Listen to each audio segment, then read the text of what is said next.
The wedding invitation had been beautiful. Embossed gold lettering on cream cardstock announcing the marriage of my younger sister Jessica to her fiancé Michael. What hadn't been beautiful was the phone call from my mother 2 weeks before the ceremony. "Catherine, we need to discuss the seating arrangements for the wedding," Mom had said, her voice carrying that apologetic tone she used when delivering unwelcome news. I was in my Senate office reviewing healthcare legislation when the call came in. At 38, I'd spent the last 6 years serving as the junior senator from our state, but I kept my political career largely separate from family gatherings. My family knew I worked in government, but they'd never paid attention to the specifics. "What about the seating?" I'd asked, minimizing the budget proposal I'd been reviewing. "Well, Jessica wants the ceremony to look perfect for the photos. Michael's family is very traditional. They expect to see couples and families properly arranged. And you know how these formal events work, dear. Married couples in the front rows, families with children in the middle sections." I'd waited for the actual point. "We thought it would be best to seat you in the back section, behind the columns. You'll still have a lovely view and it won't look unbalanced." "Unbalanced? Keep the lonely one in back," Dad insisted. Mom had continued, apparently quoting a conversation I hadn't been part of. "You understand, single people can sometimes make the photos look odd when everyone else is paired up." I'd stared at the wall of my office, where framed photos showed me with the president, the Speaker of the House, and various world leaders at policy summits and state functions. "I see. You're not upset, are you? It's nothing personal. Jessica just wants everything to look traditional and complete." "Of course. You're such a good sport, Catherine. Jessica was worried you'd make a fuss." After hanging up, I'd sat in my office for a long time, looking at the legislative calendar on my desk. The wedding was scheduled for the same weekend as the Senate Judiciary Committee's emergency session on healthcare reform, legislation I'd been shepherding for 2 years. I'd made a choice about which commitment to honor. Build up. The back row experience. The morning of Jessica's wedding, I arrived at St. Mary's Cathedral to find the seating exactly as Mom had described. The front rows were reserved for immediate family, the middle sections for couples and families with children, and the back section, behind the massive stone columns that blocked most of the view, for single guests and distant relatives. They'd hidden me behind the columns. I found my assigned seat in the last row, next to Great-Aunt Margaret and a few college friends of Jessica's who apparently also didn't fit the traditional family aesthetic Mom had been aiming for. "Ridiculous seating arrangement," Aunt Margaret muttered as she squinted toward the altar. "Can't see a thing from back here." "It's fine," I said diplomatically, checking my phone for updates from my chief of staff about the committee session. The text from David read, "Healthcare vote moved to 2 p.m. Press conference at 3. Senator Williams asking where you are." I typed back, "Family wedding. Handle the preliminary questions. Will join remotely if needed." "Catherine." Jessica appeared in her wedding dress, glowing with pre-ceremony excitement. "I'm so glad you could make it. Wouldn't miss it. I know the seating is a little scattered, but we wanted to make sure all the couples were positioned prominently for photos." "I understand. Michael's family is very focused on appearances. His father is running for city council, so there will be some local politicians here." I looked around the church, noting several faces I recognized from state party functions and policy meetings. Councilman Peters from the 3rd District. State Representative Morris. A few county commissioners. Local politicians who definitely knew who I was, but who were apparently seated far enough away not to notice me tucked behind the stone columns. "That's nice," I said. "His father specifically asked that we seat people by importance level. You know how politics works." I did know how politics worked. Better than anyone in the church, actually. Around 11:45, I noticed a commotion near the main entrance. A group of serious-looking individuals in dark suits were speaking with the church coordinator, showing credentials and surveying the venue. I recognized the team immediately, Congressional Security Detail, the same group that provided protection for high-ranking government officials during public events. My phone buzzed with a call from David. "Senator Morrison, I need to brief you on a situation. The healthcare vote has been moved up due to breaking news. CNN is reporting that the opposition is planning to file an injunction to block the legislation." "What kind of injunction?" Constitutional challenge. They're claiming the bill exceeds federal authority. Legal counsel needs your input immediately. I'm at my sister's wedding. I understand, but this could kill 2 years of work. Can you join a conference call? I looked around the church where my family was preparing for what they considered the most important event of the year, completely unaware that I was simultaneously managing federal legislation that would affect millions of people. Set up the call for noon. I'll take it during the reception if needed. Senator, there's one more thing. The press has gotten wind of your location. Apparently, someone from the local paper spotted the security detail and started asking questions. I watched the congressional team arrive.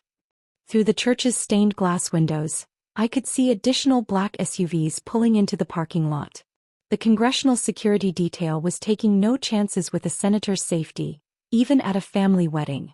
The irony wasn't lost on me. My family had hidden me in the back of the church because I didn't fit their image of success, while federal security teams were surrounding the building because of my actual position in government. Mom appeared in the back row looking flustered. Catherine, there are some very official-looking people asking about you. They have badges and everything. Government security, I said quietly. Security? For what? For me, Mom. For you? Why would you need security? Before I could answer, Agent Martinez from the Congressional Security Detail approached our row. Senator Morrison, he said respectfully, we've completed the perimeter security sweep. The venue is secure for the duration of the event. The silence in the back section was absolute. Great Aunt Margaret's mouth fell open. Jessica's college friends stared in confusion. Senator. Mom whispered. Revelation. The emergency session. The wedding ceremony proceeded beautifully, though I noticed increasing murmurs from guests who had spotted the security detail outside. Father O'Brien began the traditional wedding vows just as my phone vibrated with an urgent message from the Senate Majority Leader. Catherine, emergency vote called for 1 p.m. Healthcare bill under constitutional challenge. Need you on the floor, AD. I looked toward the altar where Jessica and Michael were exchanging rings, completely unaware that federal legislation affecting healthcare for millions of Americans was hanging in the balance while I sat hidden behind stone columns at their wedding. My phone rang. The caller ID showed Senator Williams, Judiciary Chairman. I quietly answered, whispering, Senator Morrison. Catherine, thank God. CNN just broke the story about the constitutional challenge. We need an emergency committee session. Can you join remotely? I'm at a family wedding. I understand, but this legislation dies if we don't act today. The opposition filed their injunction an hour ago. I looked around the church where 300 guests were focused on the ceremony, including several local politicians who still hadn't recognized me in the back row. Set up the remote connection. I'll join from here. From the wedding? It's the only option. The committee hearing news silenced the priest. 5 minutes later, Agent Martinez approached with a tablet and wireless headset. Senator, your secure connection to the Senate Judiciary Committee is ready. The conversation in the back rows stopped completely. Father O'Brien paused mid-blessing, distracted by the sudden appearance of federal technology during his ceremony. Jessica and Michael turned around, confusion evident on their faces as they watched their wedding ceremony being interrupted by what appeared to be a government briefing. I accepted the headset and tablet. Senator Morrison joining the emergency session remotely. Senator Williams' voice carried clearly through the church speakers that Agent Martinez had somehow connected to the system. Catherine, we've reviewed the constitutional challenge. The opposition is claiming our healthcare provisions exceed congressional authority under the Commerce Clause. That's a weak argument, I replied, my voice now audibly carrying through the church as guests turned to stare. Our legal counsel prepared for this exact challenge. The precedent from the 2019 Supreme Court ruling supports our position. Can you walk us through the constitutional argument? I stood up, tablet in hand, and began delivering a detailed legal analysis of federal healthcare authority while Jessica's wedding guests listened in stunned silence. The Commerce Clause clearly grants Congress the authority to regulate interstate healthcare markets, I explained, gesturing toward charts that were now being projected onto the church's large screen typically used for hymn lyrics. Furthermore, the Necessary and Proper Clause provides constitutional backing for the enforcement mechanisms we've included in Section 304 of the bill. Councilman Peters, seated 12 rows ahead of me, turned around completely, his face showing dawning recognition. Senator Morrison, Senator Williams continued, the opposition is claiming this exceeds the scope of congressional power. That argument failed in committee 6 months ago. I have the constitutional scholars' briefs supporting our position. The precedent is clear. Father O'Brien cleared his throat. Perhaps we could.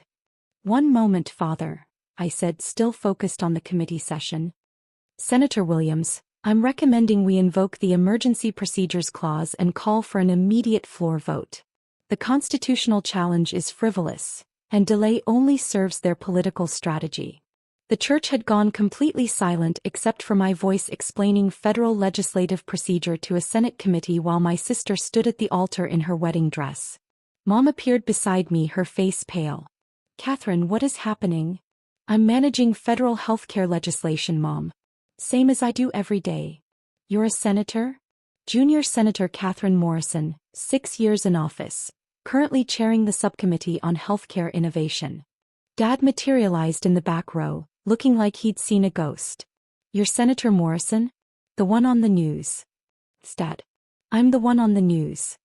Representative Morris stood up from his seat in the middle section. Senator Morrison. I had no idea you'd be here. I've been hoping to discuss the rural healthcare provisions with you. The wedding had effectively stopped as federal and local politicians throughout the church began recognizing that the woman they'd hidden in the back row was one of the most influential legislators in the state. Senator Williams wrapped up the committee session. Motion approved. We'll proceed with the floor vote at 2 p.m. Thank you for your constitutional analysis, Senator. I removed the headset and looked around the church, where 300 wedding guests were staring at me in various stages of shock and recognition. Jessica found her voice first. Catherine, you're a United States Senator? Yes. For how long? 6 years. And you never told us? I looked at my family, who had spent years assuming I was an unsuccessful government clerk because I drove a modest car and lived quietly. You never asked. New positions, new respect. The wedding reception was unlike anything I'd ever experienced. Instead of being seated at the singles table in the corner, I found myself surrounded by local politicians eager to discuss policy initiatives and business leaders interested in upcoming legislation. Senator Morrison, Councilman Peters said, approaching with obvious respect, I had no idea we had such distinguished family representation at this event. I prefer to keep my political career separate from family functions, I replied diplomatically. Your work on healthcare reform has been exceptional. The rural hospital provisions you championed have saved 3 facilities in my district. Throughout the evening, I found myself in substantive conversations about policy implementation, federal funding, and legislative priorities, the kind of discussions I typically had in Washington, not at family weddings. Jessica approached during the cocktail hour, still in her wedding dress but looking considerably more subdued than she had that morning. Catherine, I owe you an enormous apology. For what? For assuming you weren't important enough to sit with the family. If I'd known you were a senator, if you'd known I was successful, you would have treated me differently? Jessica paused, understanding the implication. That's not what I meant. But it's what you did. You seated me based on your assumptions about my importance, not on the fact that I'm your sister. Mom and Dad joined us, both looking uncomfortable. Catherine, Dad said, we had no idea about your accomplishments. I've been in the Senate for 6 years. I've been on the news, I've been quoted in newspapers, I've passed major legislation. But you never told us. I mentioned my work every time you asked. You just never listened because you assumed it wasn't important. Mom looked hurt. We would have been proud if we'd known. You should have been proud regardless. I'm your daughter and I've been working hard and serving the public for years. My job title shouldn't determine your pride in me. The conversation was interrupted by my chief of staff, who had arrived to brief me on the healthcare vote results. Senator, the floor vote passed 67 to 31. Your constitutional arguments carried the day. The opposition's injunction was dismissed. Excellent. Any press requests? CNN wants a statement about managing federal legislation during family events. They're calling it, Democracy Doesn't Take Wedding Days Off. Jessica listened to this exchange with growing amazement. You passed federal legislation during my wedding? I passed federal legislation that will provide healthcare access to millions of Americans, including rural communities that haven't had adequate medical services. The timing was coincidental. 3 months later, the family dynamic had shifted completely. My parents started asking detailed questions about my work and expressing genuine pride in my legislative achievements. Jessica and Michael invited me to speak at a political fundraiser they were hosting for local candidates. "I want people to know my sister is Senator Morrison," Jessica said when she introduced me at the event. But the most significant change was in how we communicated. Instead of making assumptions about each other's lives, we started having real conversations about our work, our goals, and our challenges. At Christmas dinner, Dad asked me to explain the healthcare bill's impact on their community. "Your sister's work is going to save the county hospital," he told visiting relatives proudly. "I always knew Catherine would do something important," Mom added. I smiled but didn't point out that they'd had no idea what I was doing for 6 years. Some progress is worth celebrating even when it comes late. I still prefer to keep my political career separate from family events, but now it's a choice rather than an assumption that my work doesn't matter. And I never sit behind columns anymore. Senator or not, I'm family, and family sits together.